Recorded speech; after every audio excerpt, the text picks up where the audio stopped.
안녕하세요. 여러분의 마음 경험을 디자인하는 멘탈 경험 디자이너 조명국입니다.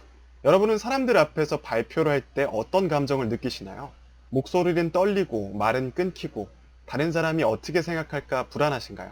많은 사람들이 나만을 주목하고 중요한 이야기를 전달해야 되는 발표는 많은 사람들에게 불안과 두려움을 이야기합니다. 오늘은 제가 발표 불안에서 벗어나서 발표꾼이 된 방법들을 공유해 드리고자 합니다. 그럼 바로 시작하겠습니다.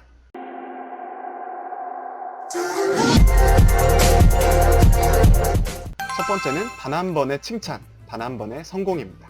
저의 발표 불안을 없앴던 핵심적인 기억을 떠올려 보면 딱 한 번의 칭찬 때문이었습니다. 당시 이야기를 잠시 들려드린다면 저는 당시 앱을 기획하는 수업을 듣고 있었어요. 근데 아주 멋진 사람이 제 팀원이 되었죠.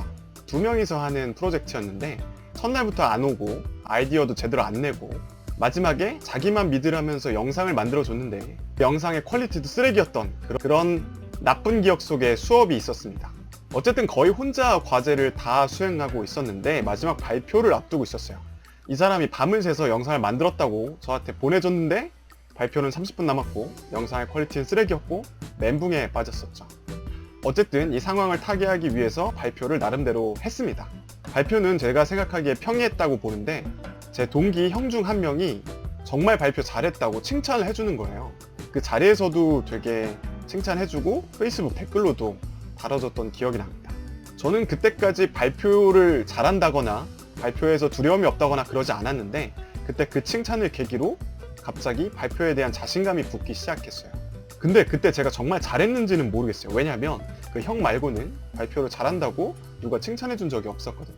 그때 그 형의 칭찬을 저는 이렇게 받아들이기로 했습니다. 오? 나 잘하는 것 같은데? 잘하는 거 맞을지도 몰라. 아, 그냥 잘하는 걸로 하자. 이렇게 받아들인 거죠.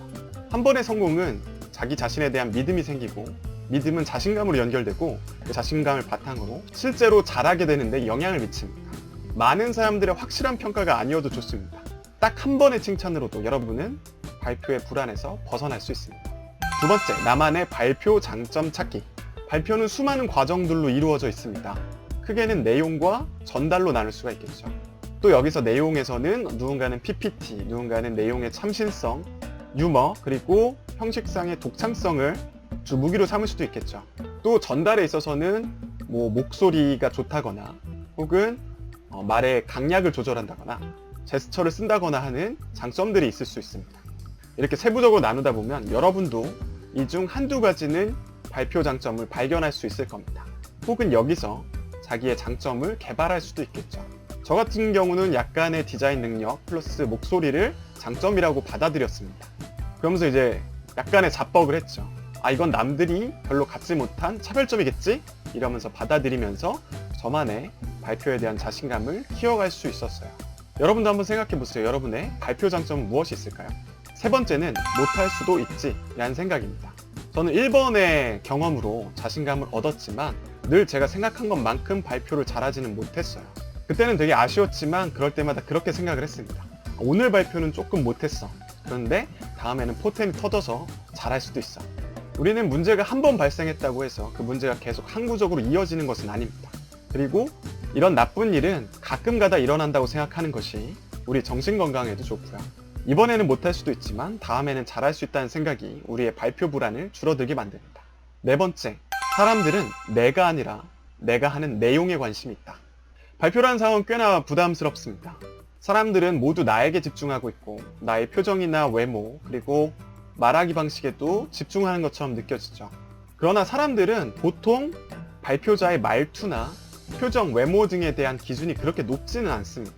우리는 대부분 그 사람이 우리들을 앉혀놓고 도대체 무슨 얘기를 하느냐에 더 관심을 갖게 되죠.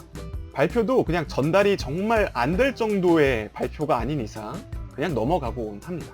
그래서 우리는 내용의 참신성이나 내용의 자연스러운 흐름에 더 집중해야 됩니다. 그들이 머릿속에 기억할 것은 이 사람이 무슨 이야기를 했다이지 이 사람의 말하기나 발표 능력에 대해서는 별로 기억하지 못하기 때문이죠. 잘하면 물론 추가적인 칭찬은 받을 수가 있는데 만약에 내용이 부실하다면 오히려 더 욕을 먹을 겁니다.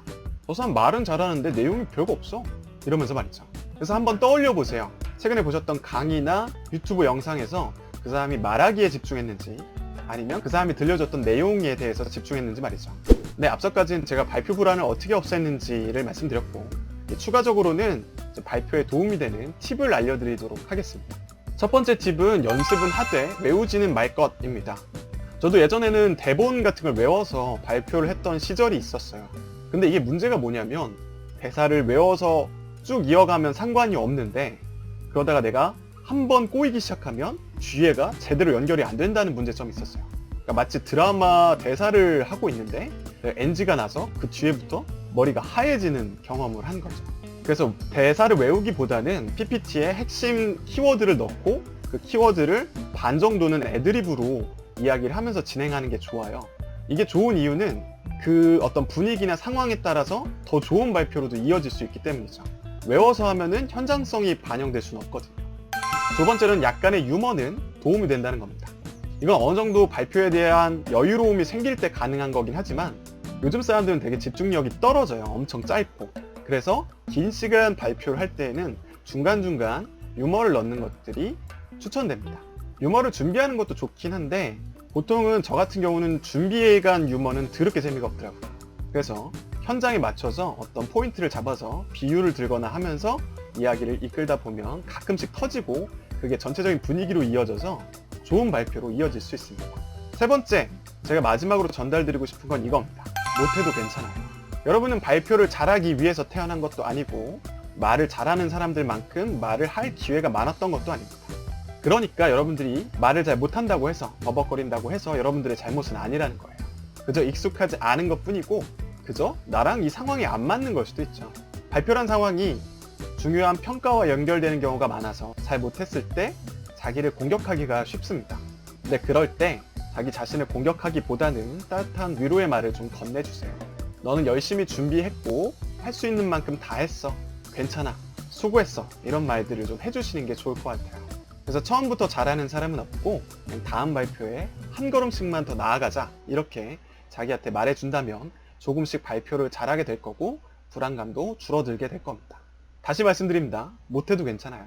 네, 오늘의 영상은 여기까지고요. 오늘의 영상이 마음에 드셨다면 좋아요와 구독 그리고 댓글도 많이 달아주세요. 그럼 안녕.